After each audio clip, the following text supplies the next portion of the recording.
100 years ago, people were able to use electricity from the air. What you see on the screen is the real article from the Science and Invention magazine. An article about the Plausen invention was published in 1922. A ball made of aluminum was filled with hydrogen or helium and, at a height of 270 meters, generated a constant electricity with a voltage of 400 volts and a strength of 1.8 amperes. Two aerostats with a capacitor battery provided a power of 81 kilowatts per day. As the author writes, its power is very great. There is no doubt that this invention will soon become widely used worldwide, especially in rural areas and where hydroelectric power is lacking.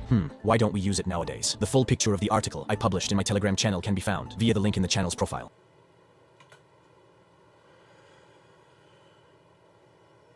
Thanks for joining us, brother. I think I want to play that video back again. I think I may have made the speed a little bit too fast people there. Were able to use electricity. I have no problem watching it again. Yeah. So just to give people a brief summary of what we're going to talk about today. We're talking about hidden technologies, free energy devices, things that have been around since even before the time of Nikola Tesla. These are actually rediscovered technologies from him.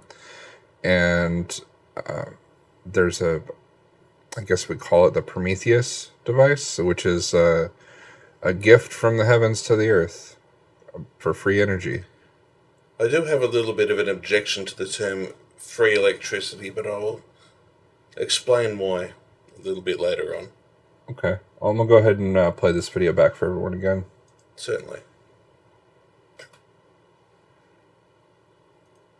From the air. What you see on the screen is the real article from the Science and Invention magazine. An article about the Plausen invention was published in 1922. A ball made of aluminum was filled with hydrogen or helium and, at a height of 270 meters, generated a constant electricity with a voltage of 400 volts and a strength of 1.8 amperes. Two aerostats with a capacitor battery provided a power of 81 kilowatts per day. As the author writes, its power is very great. There is no doubt that this invention will soon become widely used worldwide, especially in rural areas and where hydroelectric power is lacking.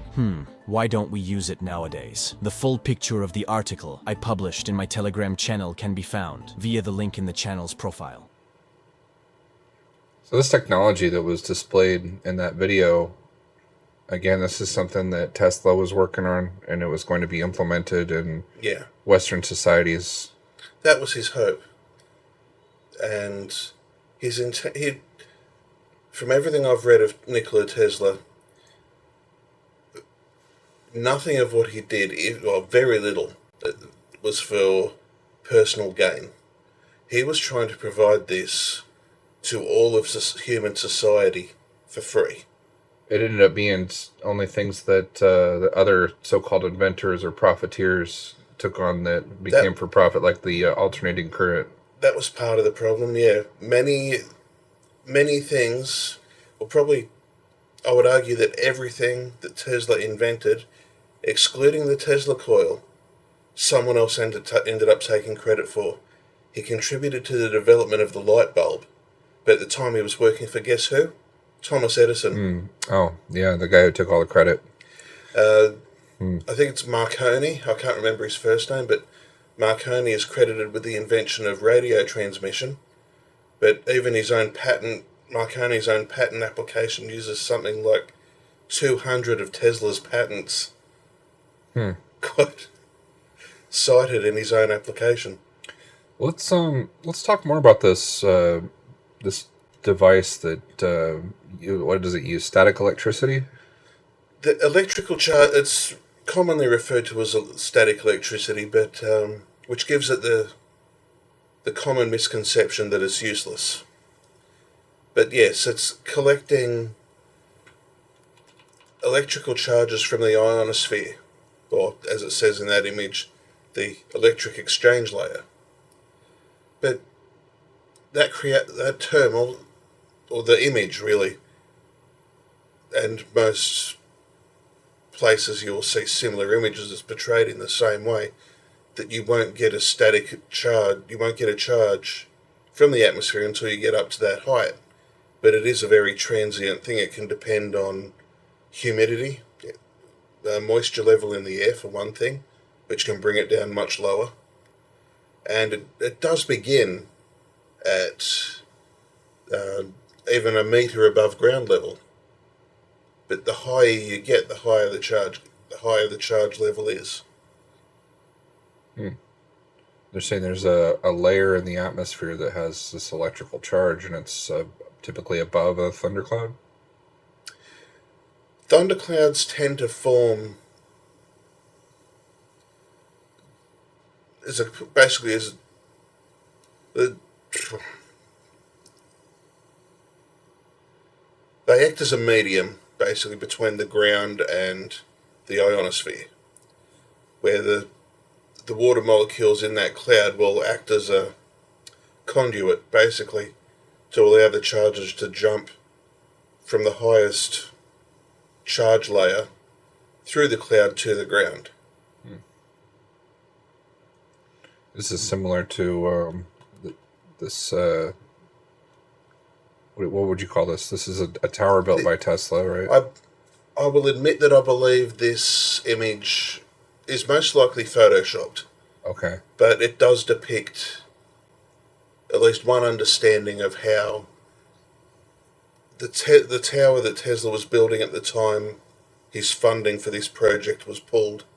This is a facility called Wardenclyffe Tower.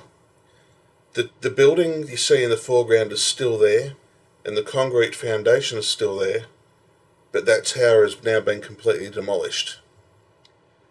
That's a piece of American history. I don't It know why they is. would destroy that.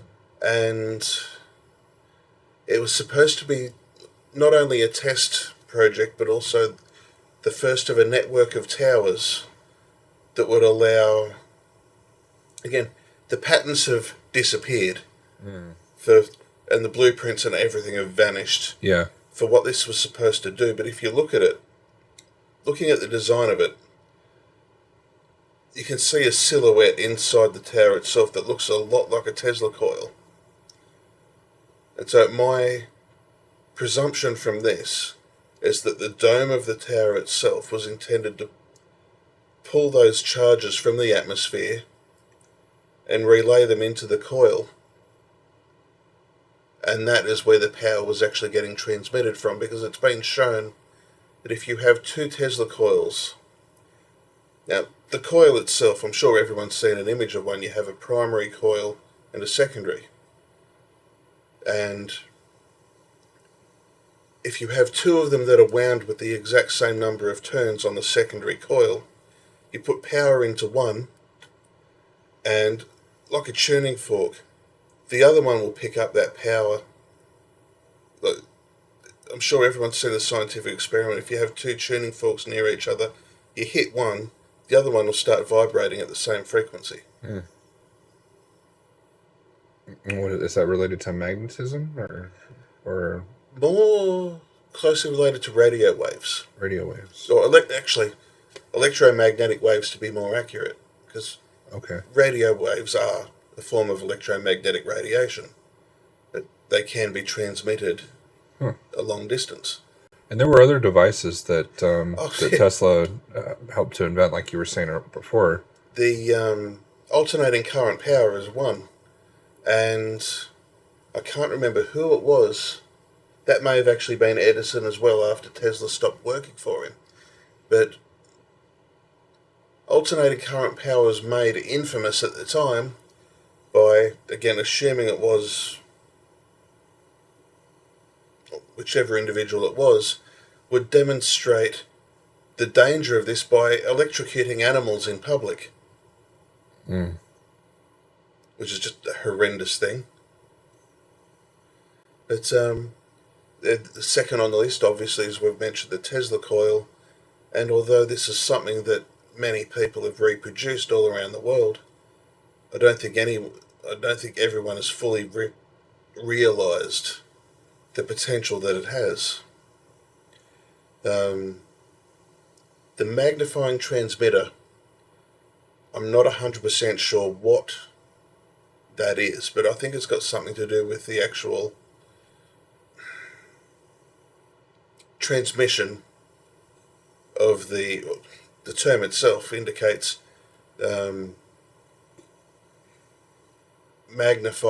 magnifying and transmitting the energy from one coil to another. Now, the next one, the Tesla turbine,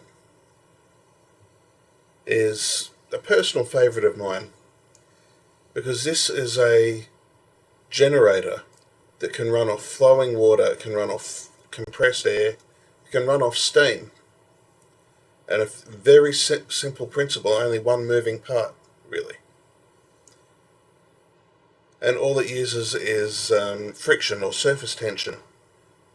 You have a stack of discs, ideally metal for their strength, with very narrow gaps between them. And your flowing medium, steam, water, air, whatever, is channeled in. It flows between these discs and basically grabs hold of them, makes them rotate. There is a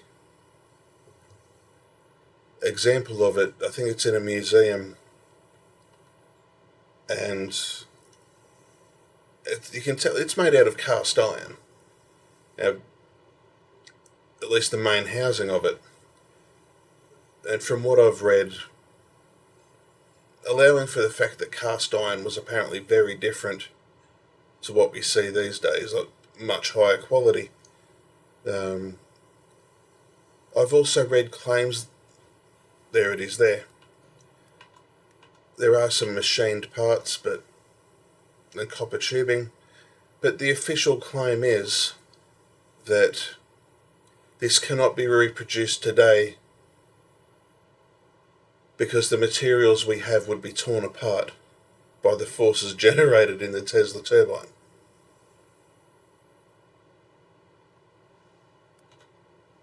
That doesn't seem like a plausible way to deny that they couldn't make it.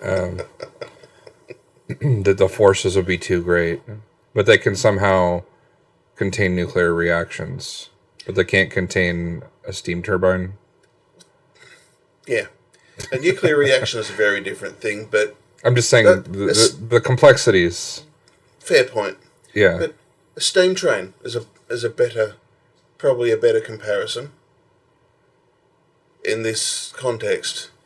That you have something rolling down the railway and comparatively for their time, when steam trains were at their peak, enormous speeds, enormous velocities, massive levels of pressure, but somehow this can't be reproduced in 2024 in a usable way. Yeah, it sounds like a feeble excuse to me. But we're seeing a lot of that with Tesla's technologies being suppressed. Yeah. There's a lot of feeble excuses. Yeah, and there's a lot of people that have been disappeared when they try to make free energy devices or more equitable energy devices. Yeah. So there's that term that flows around which creates the perception of producing electricity out of nothing. But there has to be for one thing, there has to be a source for the charge. But in addition to that, using the term free, at least in my view, also creates this idea that nothing needs to be, no resources, no anything needs to be put in. But you still need to contribute materials to build whatever device. And maintain it. And maintain it, yeah. So there's extremely cheap energy and highly efficient energy. Okay, so maybe the terminology we should use instead would be like more equitable energy sources. As you've been saying, and I agree. But these things, they don't create as much of a profit margin for big companies, and they can't control the resources required to make them. Which is also a big part of the problem with just going back to the wireless transmission that Tesla wanted to do. He was being funded by... It was, for those who have their eyes open, probably one of the most famous people in American history, J.P. Morgan, who... He was one of the founders of Morgan Stanley Bank. And J.P. Morgan Chase as well, I believe, at least as a derivative of, or a subsidiary of that, I'm not sure. Later on, I think it was, but yeah. when Tesla was building Wardenclyffe Tower, he was being funded, that whole project was funded by JP Morgan, up until the point that he found out that the power being provided to the people could not be regulated. People could just harvest it as they wished, free. Now, Big business. it's not just that. Morgan, JP Morgan at the time, himself owned copper mines. He owned factories to produce wiring specifically for the transmission of electrical power. All of that would have been rendered valueless, almost. Oh, yeah, once this technology is implemented. Yeah. But you still need to transit power from the source to the home, for example. So some wiring would be required. But vastly less than what's implemented today. Yeah, there wouldn't be power lines running from a grid to a single wiring source. still needs to be used in the coils, for example. So it could still be implemented there, but the resources needed, drastically reduced. Yeah. And he was probably sitting on a whole lot of copper, and it would have been like diamonds. They would have had to figure out a way to limit it. Which, transitioning back to what you mentioned earlier about Tesla's wireless transmission being a rediscovery. Now we've talked about this when we talked about Tartaria. Yep. Those buildings having big copper spires on the top of them and wiring that seemed to go nowhere inside the structures. That was all stripped out over a period of time. Many different examples of things. I've even seen photos of buildings where an arrangement of domes, just them and their supporting structures, were just removed. Photos taken in the 1800s, presumably, or early 1900s, and then photos taken within the last, maybe 15, 20 years. And these parts of the structure are just gone. Trying to erase our history. They're trying to prevent people from living what would seem like a luxurious lifestyle to third world peoples, but making first world amenities available to them for really low cost. It's keeping the poor people poor. There was another device recently. This one, I stumbled across this a couple of days ago, and I know I didn't really explain it much. Yeah, you didn't tell me much about it. At all, prior to the beginning of the live stream. On the left, now these have almost completely fallen into disuse in cars and trucks. What is that we're looking at? On the left is a carburetor from a dirt bike. Okay. I'm not sure of the year model, but from what I've seen on bikes I've had myself, they're all fairly much the same. On the left, on the right, is a modernised design and this is an example of that. There's been stories floating around which, at one point myself, I believed were fact, but looking into it further, there's no way it can work. This idea of carburetors that can make a car get anywhere up to, say, 500 miles per gallon. But on the right is a newly designed motorcycle carburetor designed to just directly replace the existing one.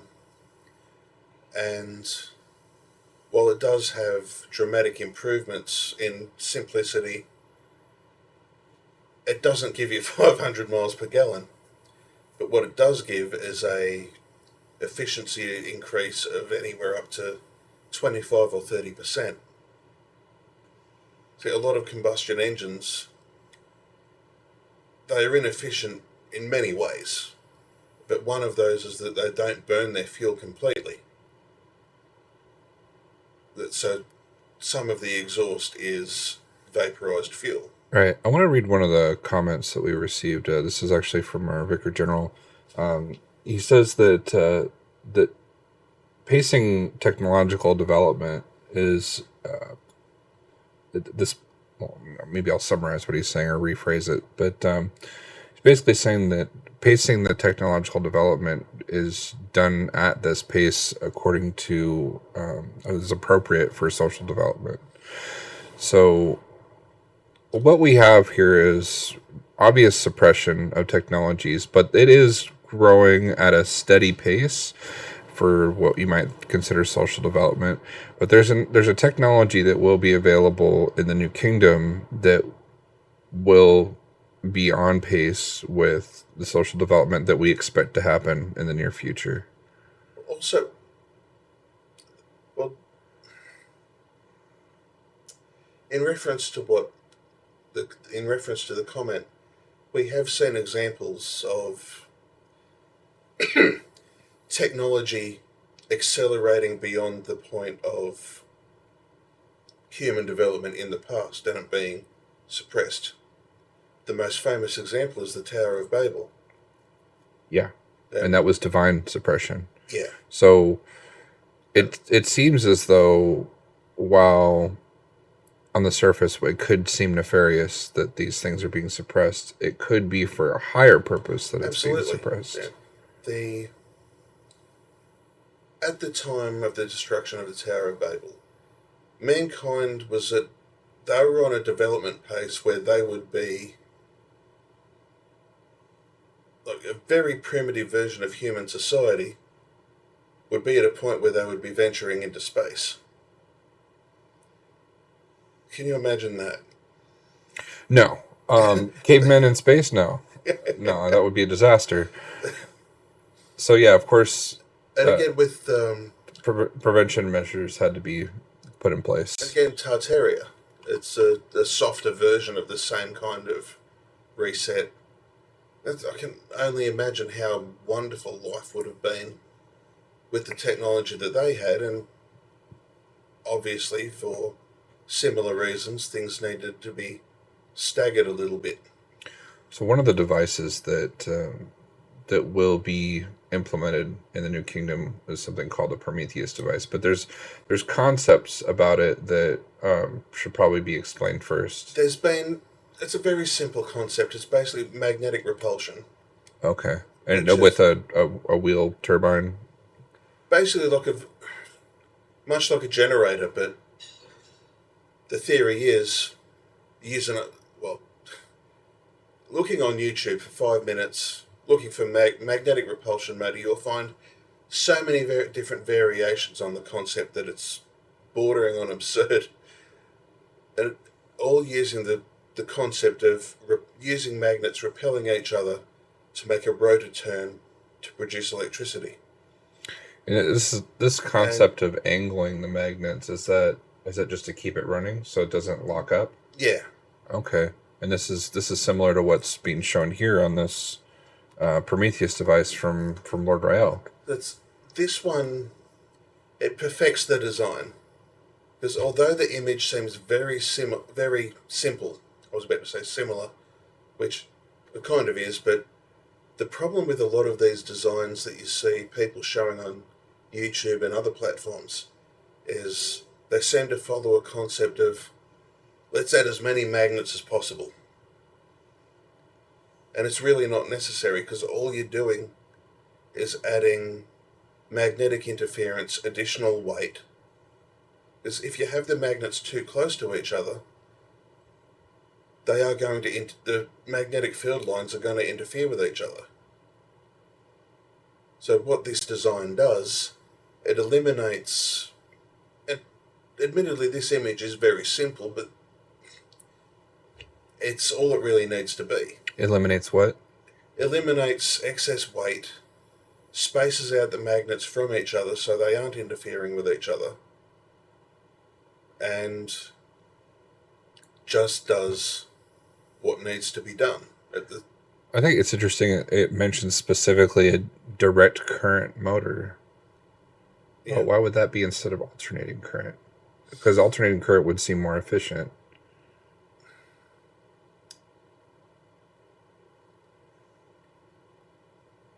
The exact reason for that I'm not 100% sure of, but I just don't I do notice that. know, Yeah.